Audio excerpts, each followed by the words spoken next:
तो question number 11,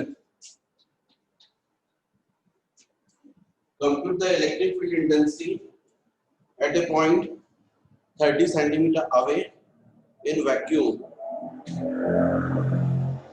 from a charge 4 into 10 to the power minus 9 coulomb. मतलब हमको point charge given है Q और इससे R डिस्टेंस का इंटेंसिटी फाइंड करना है। तो इंटेंसिटी का फॉर्मूला आपको पता 9 into 10⁹ into Q by R square। E is equal to 9 into 10⁹ Q की वैल्यू गिवन है 4 into 10 to the power minus 9 और R गिवन है 30 सेंटीमीटर मतलब 0.3 मीटर स्क्वायर। इसको आप सॉल्व करेंगे आंसर आ जाएगा। Question number 12, question number 12, an electron is separated from a proton by a distance of 0.53 angstrom. Calculate the electric field at the location of electron। यहाँ पर proton है, ये electron है, separation है 0.53 एंगस्ट्रॉम। हमको electric field find करना है the location of electron. तो यहाँ पर इलेक्ट्रिक फील्ड किसकी वजह से होगी? प्रोटॉन की वजह से होगी। E is equal to 9 into 10⁹ into Q by R square। तो E is equal to 9 into 10⁹, charge on proton 1.6 10 to the power minus 19 and R 0.53 into 10 to the power minus 10 metre square. Angstrom को metre में convert करना पड़ेगा। आप लोग जानते हैं 1 angstrom is equal to 10 to the power minus 10 metre. तो स्वाभाविक है यदि अपन इन वैल्यूज को रखें और फिर सॉल्व कर दें तो आंसर आ जाएगा। ये हो गया क्वेश्चन नंबर 12। कैलकुलेशन आपको करना है, आंसर आ जाएगा। 13, question number 13, an electron moves a distance of 6 centimeter when accelerated from rest by an electric field of strength 2 into 10 to the power 4 Newton per coulomb. Calculate the time of travel. The mass and charge of electron are given. Electron बोला है, electric field given है। ये electric field है, question में given है 2 into 10 to the power 4 Newton पर coulomb. यहाँ electron है, निश्चित रूप से इलेक्ट्रॉन पर जो फोर्स लगेगा वो इलेक्ट्रिक फील्ड के अपोजिट लगेगा। हमेशा पॉजिटिव चार्ज पर फोर्स लगता है along the direction of electric field और नेगेटिव चार्ज पर फोर्स लगता है अपोजिट टू इलेक्ट्रिक फील्ड, और इसलिए इलेक्ट्रॉन मूव करेगा अपोजिट टू इलेक्ट्रिक फील्ड। और ये मूव कर रहा है 6 सेंटीमीटर, मतलब 6 into 10 to the power minus 2 metre. यहाँ से A to B। Calculate the time of travel। तो S is equal to UT plus half AT square। हमको मालूम है यहाँ पर distance 6 into 10 power minus 2 metre. Rest से स्टार्ट कर रहा है इसलिए U0 half acceleration लगाएगा force upon mass into of T square। तो डेफिनेटली 6 into 10 to the power minus 2 half force, electric force लग रहा है, कितना लगेगा? Charge on electron into electric field upon mass into T square, क्योंकि E इज इक्वल टू होता है F अपॉन Q। तो F is equal to Q into E। तो Q की जगह स्मॉल e और कैपिटल E। अब वैल्यूज रख दीजिए, सॉल्व कर लीजिए, आंसर आ जाएगा 6 into 10 to the power minus 2 half charge of electron 1.6 10 to the power minus 19 electric field की वैल्यू गिवन है 2 into 10 to the power 4 mass of electron आप जानते हैं 9 into 10 to the power minus 31 question में भी given है, वैसे दिया नहीं जाता है t स्क्वायर। इसको सॉल्व कर लीजिएगा, 2 से ये 2 कैंसिल हो गया, यहाँ पर हो जाएगा 6 into 9 10 to the power minus 2 10 to the power minus 31 divided by 1.6 into 10 to the power minus 19 into 10 to the power 4 is equal to t square. Therefore, t is equal to of this. और इस तरीके से आप time निकाल लेंगे solve करके। ये हो गया क्वेश्चन नंबर 13। क्वेश्चन नंबर 14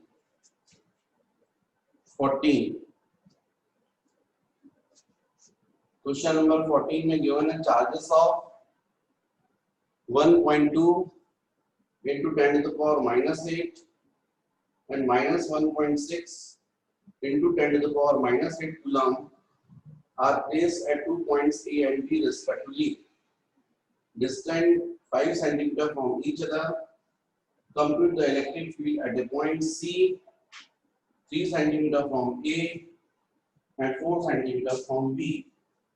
यहाँ पर हमको चार्जेस गिवन है, इस पर चार्ज है plus 1.2 into 10 to the power minus 8 coulomb और यहाँ चार्ज है minus 1.6 into 10 to the power minus 8 coulomb.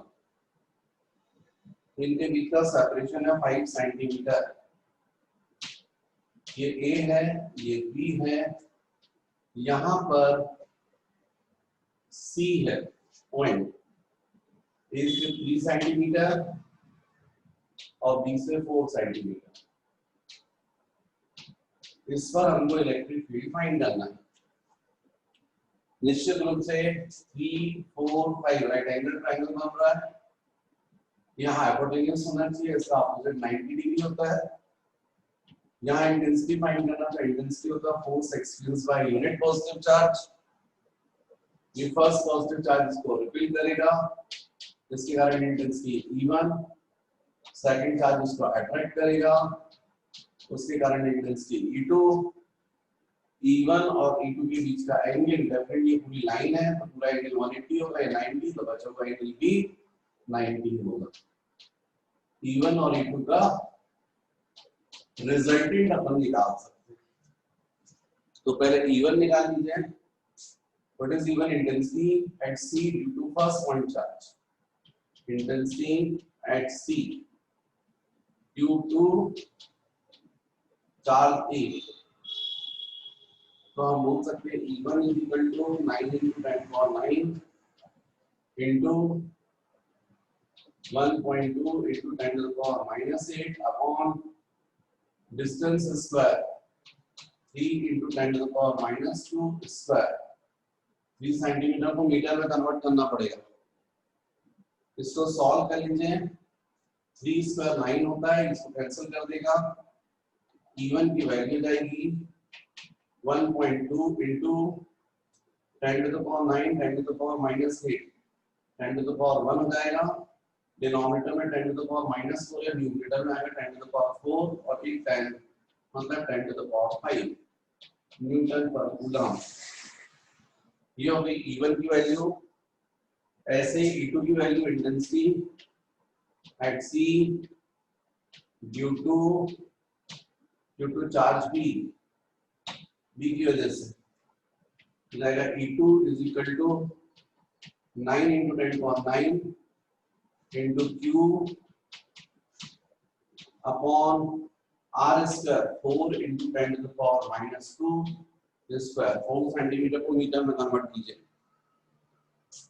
तो E2 की वैल्यू हो जाएगी डेफिनेटली ये जाएगा 9 into 10 power 9, ये 16 into 10 to the power minus 9, यहाँ का पॉइंट हटा दिया है, और ये जाएगा 16 into 10 to the power minus 4, 16 cancel, 10 to the power 9, 10 to the power minus 9 cancel, ये जाएगा 9 into 10 to the power 4, 9 into 10 to the power 4,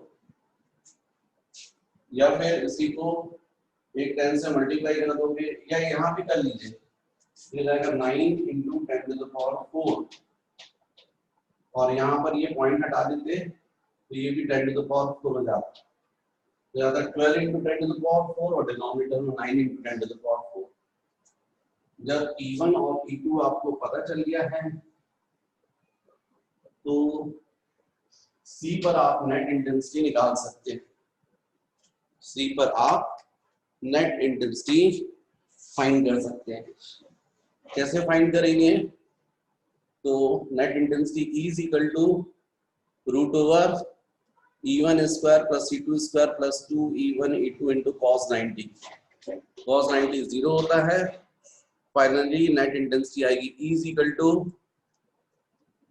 root over E1 square plus E2 square. तो ये E1 E2 आ गया।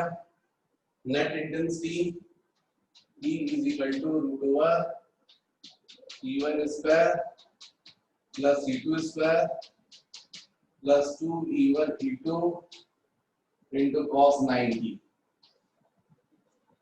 ठीक है, क्योंकि E1 और E2 इनके बीच का एंगल 90 है। cos 90 0 होता है तो E is equal to root over E1 square plus E2 square. तो E1 की वैल्यू आपके पास कितना है? 12 into 10 to the power 4 square plus E2 की value 9 into 10 to the power 4 square. cos 90 0 हो जाएगा। Net intensity 10 to the power 4 square 10 to the power 4 square common निकलेगा, 10 to the power 4 अंदर रखेगा root over 12 square plus 9 square, मतलब 10 to the power 4 into root over 144 plus 81 means E is equal to 10 to the power 4 4 5 2 225 means answer आएगा 15 into 10 to the power 4 Newton पर coulomb. और यदि E1 के साथ में आप बोल रहे हैं सपोज अल्फा एंगल बन रहा है, मतलब इसी के डायरेक्शन के साथ डायरेक्शन भी बताना है, तो वेक्टर्स में आपने पढ़ा है tan alpha is equal to b sin theta upon a plus b cos theta. a मतलब फर्स्ट वेक्टर, b मतलब सेकंड वेक्टर। यहाँ फर्स्ट वेक्टर आप सपोज बोलते हैं E1 और सेकंड वेक्टर सपोज E2, तो b की जगह रहेगा E2, a की जगह रहेगा E1, यहाँ भी E2, और थीटा होता है एंगल बिटवीन द वेक्टर्स जो हमको 90 दिखाई दे रहा है। तो यहाँ पर E2 sin 90 upon E1 plus E2 cos 90। sin 90 1 होता है, cos 90 0 होता है, तो कुल मिलाकर आपको बचेगा E2 अपॉन E1। इसका मतलब alpha is equal to 10 inverse of E2। E2 मतलब कितना? 9 into 10 to the power 4 और E1 मतलब 12 into 10 to the power 4। ये 10 power 4 कैंसिल, ये 3 जाएगा और ये 4, तो alpha is equal to 10 inverse 3/4। What is alpha? Angle between resultant E and first vector E1, तो ये हो जाएगा direction of resultant, direction of resultant.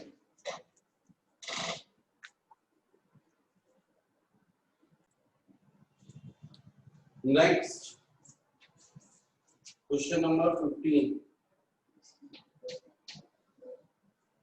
15 question number 15 है बच्चों 2 point charges of 5 into 10 to the power minus 19 coulomb and 20 into 10 to the power minus 19 coulomb are separated by distance 2 meter. At which point on the line joining them the electric field is zero. If a charge Q is placed at this point, then what will be the force acting on it? अब यहाँ पर एक charge ये है, value है इसकी 5 into 10 to the power minus 19 coulomb. Second charge यहाँ पर है, वैल्यू है 20 into 10 to the power minus 9 coulomb और इनके बीच का सेपरेशन है 2 मीटर.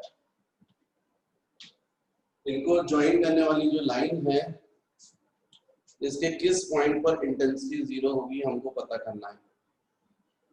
तो मान लीजिए फर्स्ट चार्ज से x डिस्टेंस पर यहाँ पर इंटेंसिटी जीरो है. इसका मतलब फर्स्ट से x तो सेकंड से होना चाहिए 2 माइनस x. जहाँ इंटेंसिटी बताते हैं हम लोग वहां per unit positive charge imagine करते हैं. तो फर्स्ट पॉजिटिव चार्ज इसको रिपील करेगा, इसके कारण इंटेंसिटी E1 और सेकंड इसको रिपील करेगा तो उसके कारण इंटेंसिटी E2. अब चूंकि P पॉइंट पर नेट इंटेंसिटी जीरो है, ये तभी पॉसिबल है जब E1 और E2 इक्वल हो, क्योंकि डायरेक्शन अपोजिट है तो एक दूसरे को कैंसिल कर देंगे. तो what is E1? Intensity at P due to first charge 9 into 10 power 9 into 5 into 10 to the power minus 19 upon x square, and intensity due to second charge 9 into 10 to the power 9 into 20 into 10 to the power minus 19 upon 2 minus x square. ये cancel हो गया, ये cancel हो गया, 5 से 4 हो गया. 1 upon x square is equal to 2 square upon 2 minus x square. Square root ले लीजिए 1 by x 2 upon 2 minus x. Cross multiply कर दीजिए 2 minus x is equal to 2x. इसका मतलब x is equal to transfer करेंगे तो 3x जाएगा, 2 by 3 आ जाएगा. मतलब फर्स्ट चार्ज से 2 by 3 मीटर डिस्टेंस पर इंटेंसिटी जीरो होगी. अब जब यहाँ इंटेंसिटी जीरो है और यहाँ कोई चार्ज आप रख भी दोगे Q, तो उस पर जो फोर्स लगेगा वो लगेगा Q into E. क्योंकि इंटेंसिटी जीरो है इसलिए फोर्स की वैल्यू भी जीरो होगी. ये हो गया बच्चों question number 15. Next question number 16. Question number 16. तो 16 क्वेश्चन है 2 point charges of plus 3.2 into 10 to the power minus 19 and minus 3.2 into 10 to the power minus 19 coulomb are situated at a distance of 2.4 into 10 to the power minus 10 meter from each other and constitute an electric dipole. This dipole is placed in a uniform electric field of 4 into 10 to the power 5 volts per meter. Calculate first electric dipole moment, second electric potential energy of the dipole in equilibrium position, third work done in rotating the dipole through 180 degree from the equilibrium position. ये 3 question given है. ध्यान दो यहाँ पर electric field जो है वो है, उसकी वैल्यू हमको गिवन है 4 into 10 to the power 5 volt पर मीटर.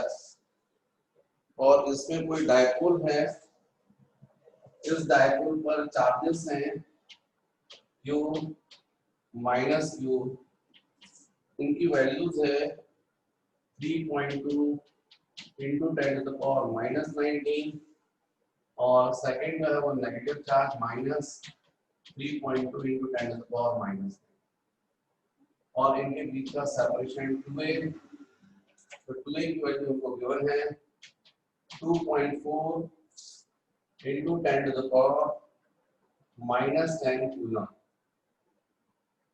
अब हमको फाइंड करना है first electric dipole moment P, second find करना potential energy of dipole in equilibrium position, third work done in rotating dipole through 180 degree. देखो बच्चों, electric field electric lines of force की वजह से होती है। यदि मान लीजिएगा सपोज कि लेफ्ट साइड पर कोई पॉजिटिव चार्ज है, राइट साइड पर कोई नेगेटिव चार्ज है, तो no doubt electric lines of force move करेंगी प्लस टू माइनस। यहाँ पॉजिटिव चार्ज है, यहाँ नेगेटिव चार्ज है, तो electric lines of force plus to minus जाएंगे। अब किसी डायपोल को आप थ्रेड से बांध दे, धागे से बांध दे, थ्रेड से बांध कर लटका दे, तो इस डायपोल का जो नेगेटिव चार्ज है वो प्लस की तरफ रहेगा और पॉजिटिव चार्ज नेगेटिव साइड रहेगा। तो इसीलिए यहाँ पर ये नेगेटिव चार्ज था और यहाँ पर ये पॉजिटिव चार्ज था प्लस। अब हमको फर्स्ट फाइंड करना है dipole moment. P is equal to होता है Q इंटू 2a। चार्ज कोई भी एक रख दीजिए 3.2 इंटू 10⁻⁻⁹ और सेपरेशन गिवन है 2a 2.4 इंटू 10⁻⁻10। इनको आप मल्टीप्लाई कर लेंगे तो डायपोल मोमेंट आ जाएगा 3.2 2.4 इंटू 10⁻⁻⁹ -19 ये होगा आपका फर्स्ट आंसर। उसके बाद आपसे बोला गया है second part, potential energy in equilibrium position. Actually potential energy का फॉर्मूला होता है U is equal to minus P into E into cos theta। Equilibrium position हमेशा उसको माना जाता है जिसमें पोटेंशियल एनर्जी मिनिमम हो। यदि जब पोटेंशियल एनर्जी मिनिमम होती है तो कोई भी बॉडी इक्विलिब्रियम पोजीशन में होती है। तो पोटेंशियल एनर्जी मिनिमम कब होगी? जब cos थीटा की वैल्यू मैक्सिमम होगी। cos थीटा की मैक्सिमम वैल्यू होती है +1। तो जब आप यहाँ 1 रखेंगे और मल्टीप्लाई करेंगे तो प्रोडक्ट मैक्सिमम आएगा, लेकिन चूंकि सामने माइनस साइन लगा है तो ये मैक्सिमम नेगेटिव आएगा। मैक्सिमम नेगेटिव का मतलब मिनिमम वैल्यू, और मिनिमम जब पोटेंशियल एनर्जी मिनिमम है इसका मतलब डायपोल इक्विलिब्रियम पोजीशन में होगा। तो इक्विलिब्रियम पोजीशन के लिए cos theta is equal to 1। cos theta 1 का होता है जब theta is equal to 0। cos 0 की वैल्यू होती है बस। इसका मतलब जब डायपोल फील्ड के डायरेक्शन में रहेगा और इस कंडीशन में पोटेंशियल एनर्जी जाएगी -P into E। तो U0 माइनस P की वैल्यू आपके पास है 3.2 2.4 into 10⁻⁻29 और इलेक्ट्रिक फील्ड की वैल्यू क्वेश्चन में गिवन है 4 into 10⁵। तो यदि आप इसको मल्टीप्लाई कर लेंगे तो आपका आंसर आ जाएगा 24 जूल्स। सॉल्व आपको करना है ये कैलकुलेशन पार्ट। अब इसमें थर्ड पार्ट अपन को पूछा गया है, work done for rotating dipole by 180 degree. तो यदि आप वर्क निकालना चाहते हैं तो आप थर्ड पार्ट भी कर सकते हैं। Work W is equal to, तो आपका फॉर्मूला था P into E into cos theta 1 minus cos theta 2, cos theta 1 minus cos theta 2। तो ये पहले फील्ड के डायरेक्शन में था, इसलिए थीटा 1 0 होगा और 180 से रोटेट किया है तो cos 180 आ जाएगा। इसका मतलब W is equal to P थी cos 0 तो बच्चों 1 माइनस cos 180 होता minus 1 minus minus plus 1 plus 1 2, W is equal to 2P। तो इसमें P की वैल्यू हम पहले निकाल चुके हैं, नेगेटिव थी, इसी का जस्ट डबल कर दोगे और पॉजिटिव कर दोगे तो ये थर्ड आंसर आ जाएगा। तो इस तरीके से ये हो गया क्वेश्चन नंबर 16 बच्चों। इसके बाद जो क्वेश्चन नंबर 17 है वो 17 से लेके आगे के जितने क्वेश्चंस हैं वो सब इलेक्ट्रिक फ्लक्स और गॉस थ्योरम पर बेस्ड है, 17 से लेके 26 तक। तो मुझे लगता है कि इसके बाद आपकी इलेक्ट्रिक फ्लक्स और गॉस थ्योरम की थ्योरी होनी चाहिए और इसके बाद इसके क्वेश्चंस होने चाहिए। तो अभी अपन को न्यूमेरिकल्स यहीं तक करना है। नेक्स्ट वीडियो में अपन करेंगे इलेक्ट्रिक फ्लक्स और गॉस थ्योरम की थ्योरी, उसकी एप्लीकेशंस, और उसके बाद फिर अपन करेंगे ये बचे हुए 17 से लेके 26 तक के क्वेश्चंस। तो इस वीडियो में बस हमको यहीं तक पढ़ना है।